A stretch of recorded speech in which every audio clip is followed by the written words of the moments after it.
मुख से बोली ना।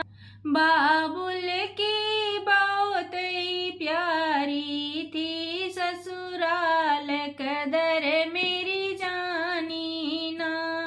बाबुल की बहुत ही प्यारी थी, ससुराल कदर मेरी जानी ना।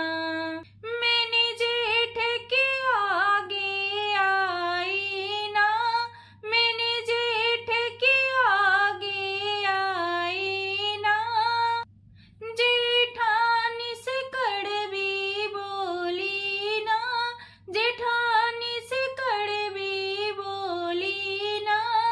मेहंदी दीदी दी कहती रही, कभी हंस कर मुझसे बोली ना। मेहंदी दीदी दी कहती रही, कभी हंस कर मुझसे बोली ना। बाबुल की बहुत ही प्यारी थी, ससुराल कदर मेरी जानी ना। बाबुल की बहुत दुलारी थी, ससुराल कदर मेरी जानी ना।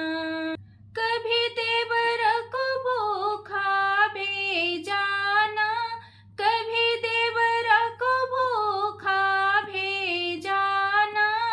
ननदी से बुरा कभी बोला ना, ननदी से बुरा कभी बोला ना।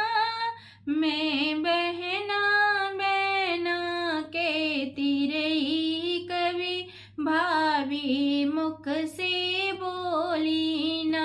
मैं बहना बहना कहती रही, कभी भाभी मुख से बोली ना। बाबुल की बहुत ही प्यारी थी, ससुराल कदर मेरी जानी ना। बाबुल की बहुत ही प्यारी थी।